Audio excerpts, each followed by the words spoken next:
Hey guys, welcome back to Ride Out MMA. Today we're going to be working on parrying, defense for our opponent's straights, right? Jabs and crosses. We're going to be doing it from the context of MMA and with hard blocking. And I'll explain that a little bit more in a second.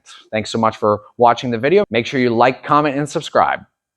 So first off, just to understand, right, when I'm saying hard blocking, I'm talking about blocking where we're basically accepting the impact of the strikes that are coming at us, opposed to what I refer to as soft blocking, where we avoid all impact. You could consider that like head movement, footwork, stuff where we're dodging the strikes that are coming, opposed to, again, hard blocking, where if Yazzie throws a hook at me, I'm going to be making a block and taking it on the side of my head. I'm going to be taking it here right against myself and dealing with that impact in the best way possible. So something to really understand when we're dealing with defense is there's 4 concepts that we always need to be applying. The first being, does it work? Okay, so when that punch is coming at me, can I actually defend it with whatever block I'm doing? The second being consistency, right? We need to be consistent in the way that we're blocking. The third being efficiency, right? Is it an efficient movement that we're using to block whatever's coming at us? And the last being subtlety, right? How subtle are we actually moving? Are we spazzing out when we're doing these defenses?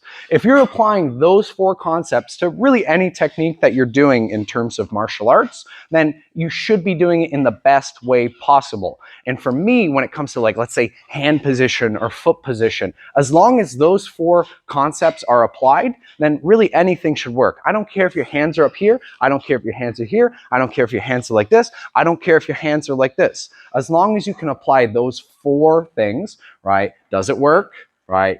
Is it consistent? Is it efficient? And is it subtle, right? Then anything should really apply. So, for example of that, if Yazzie's throwing a right hook at me and I do this, right? And I threw my hand at that strike, right? I whipped my hand out there. Okay, first off, right, let's go through the list. Did it work? Yes, I blocked that strike, right? Second thing, is it consistent? Maybe that's the way I always block. So yeah, sure, right? It's consistent. I stopped that punch. Right? The third thing, is it efficient? Well, you could make an argument that it is efficient. Right? I threw my hand and at the exact same time I saw her move, I stopped it. Right? That's way out there. That's easy. But now that last thing, is it subtle? Right? Is this a subtle movement to do where I'm going to whip my hand out to the side to stop a punch coming at me?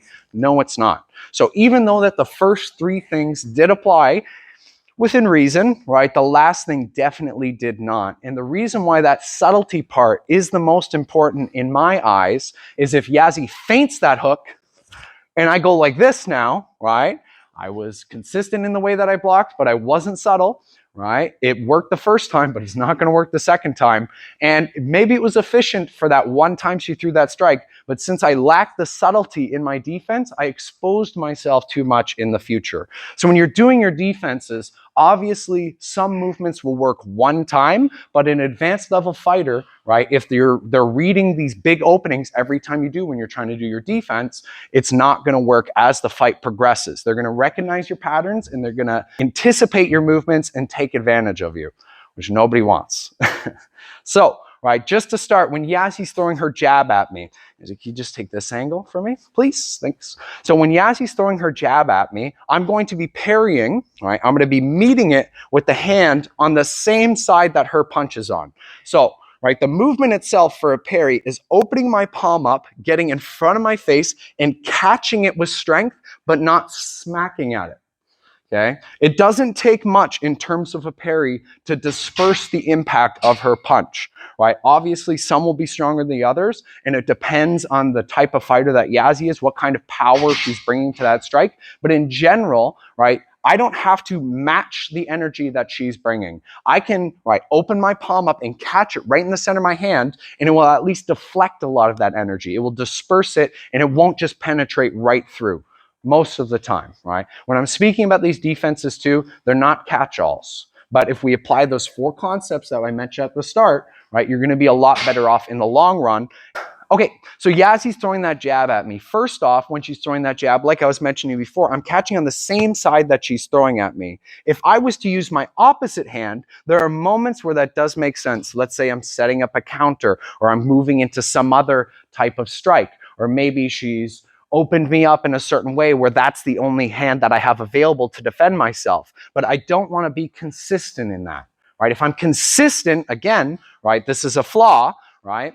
If I'm consistent in defending myself from across the body, I'm always going to be opening myself up, right, to that opposite hand, right? Maybe I'm good at shoulder rolling, maybe I'm good at head movement, but in general, right, when we're talking about, again, hard blocking, I want to be blocking on the same side that the strike is coming on as to not expose myself to the opposite hand. So again, she throws her jab at me. I'm going to catch it right in the center of my palm in front of my face. And the reason why I'm using MMA gloves is because I'm teaching from the context of MMA, where hand blocking is really important. And this type of turtle block, right, or all tight in like this, really doesn't apply. It doesn't make any sense. We need to use our hands for a lot of our blocks. So yeah, as he's jabbing at me, I catch her right in the center of my palm, all right?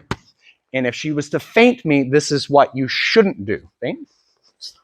I should not be smacking at that strike. I am not reaching out at it. My hand stays at my head level the entire time, right? We are people, not cats. We don't paw at the punches. So, right, when Yazzie throws the jab again, right in the center of my palm every time. If she was to feint me, right, I'm not going to make that big mistake and expose that huge flaw. Because I know myself as an advanced level striker, as an advanced coach, I would read that right away. Soon as Yazzie, right, slaps her hand down at my feint, right, I'm going to follow up right away with a lead hook or do that again in the future, right, something along those lines. But I am going to lock that in the bank, knowing that Yazzie has that flaw and take advantage of it later. How often have we seen lately where fighters have been feinting, right, their hand, and right off of that, a head kick behind it? Or we saw it with Kamaru Usman. We just saw it the other weekend with Alex Caceres. Right? It's a super common knockout, and it's happening all the time now, even though it's been happening for years in kickboxing and karate-based striking. It's like the #1 combination to throw. Right? Robert Whittaker, too, that's like his #1 combination. He goes cross, right, high kick. Because if you reach for that punch, 100% you're going to get kicked in the head. So another really important thing is if we're mixing in our head movement with these types of movements, we don't want to do 2 defenses for the price of 1, because that's when we start to lose our efficiency. Let's say if Yazzie's throwing her jab at me and I slip while I do this parry off. And this is sort of a common mistake that a lot of beginners make, where they want to really cover their bases. But again, right, this is lacking a lot of efficiency, right? And it's not really a subtle movement either. Yazzie again feints at me, right? And I do this. She could follow up with a left hook, right? Boom. Or she could already have a kick coming up behind that parry. So I threw my head into her kick, making it a lot worse. And again, this is where a lot of guys are getting caught recently in this type of movement. Vice versa on the other side. Yazzie's throwing her cross at me. I'm going to be catching again with my lead hand, right? Or rather the hand that is on the same side. So if she's throwing her right straight, I'm going to be using my left hand to catch it right in the center of my palm. And again, if she feints me, I shouldn't be slapping down at it. My biggest mistake that I'd ever make would be to reach a little bit too far. And as soon as you recognize you make that mistake, don't do it again. She'll take advantage of you. So, all right, I'm very subtle. Right in front of my face, where every single time I'm catching that punch with strength, but not a slap, not a strike, right? Even there, I reached a little bit too far. Right, she feints me, right? That's the mistake that you're making. So you have time to make the mistake, readjust, and defend whatever's coming up after that again. Last thing that's really important to mention in terms of parrying is where people go wrong is they sort of paw their hand down like this while flicking their elbow up. Like I said, it's not so much a down motion as it is a catching in the palm motion. So you can see my elbow position doesn't necessarily change that much. And even better yet, if I can keep my hand stacked over top of my elbow, I'm also protecting my body at the same time. So if she was to level change and attack my body, hopefully my elbow is there to deflect that punch, even if I initially thought it was coming to the face. And vice versa for my rear hand parry, right? I'm keeping that elbow relatively in the entire time as to not expose myself. Right? Again, if Yazzie was to feint my hand and I was to do this, right, my body is very exposed for her to reload and throw a left hook, just level change and throw a jab to the body. Right? Really, any opening is available right there to attack the body.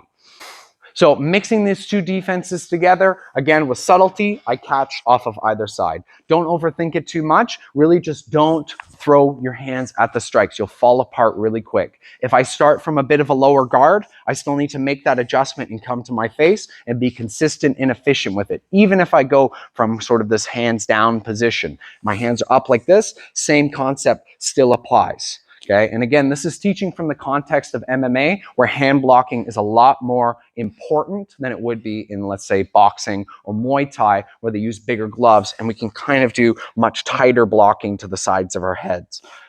Okay, we're going to do a little bit of application now. So Yazzy's just going to be throwing her straights at me. The first round, all she's going to do is throw her jab. And this is a way that you can practice with your partners as well. So when Yazzy throws her jab at me, all I'm going to work on is that blocking alone. I'm not going to try to mix in other stuff. I'm going to focus on being perfect with that block every single time. So she jabs at me.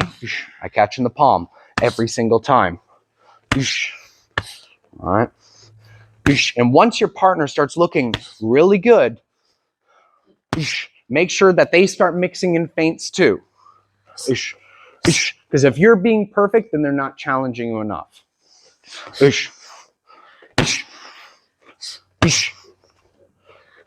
Oh, she would have got me there, but she's being nice. All right, and play with your ranges too. All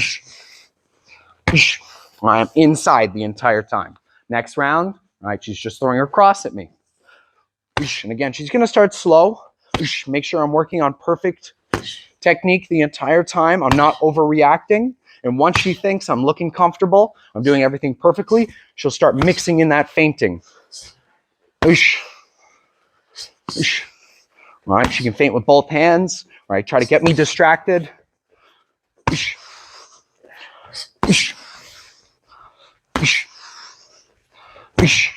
Right, and it's really important to practice this way. Last round, we mix in the jabs and the crosses. If you're not mixing in the feinting too with this sort of stuff, then you sort of lose the realism of the drill, where you can just get into like slapping at the punches. So you as the attacker with your partner, you need to make sure you're feinting to check if they're doing that overreaction, not so efficient, not so subtle movement.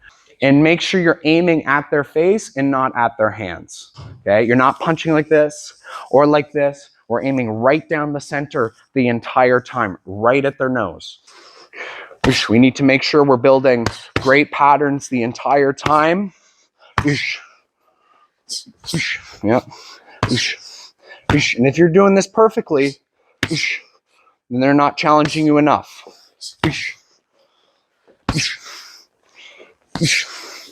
All right, you start mixing in some level changes because I'm a little bit more advanced.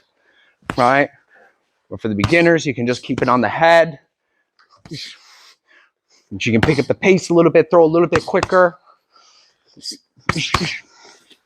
All right, and I'm playing with my ranges too. I'm moving out, I'm moving in. All right, I'm stepping off, not crossing my feet. Yeah.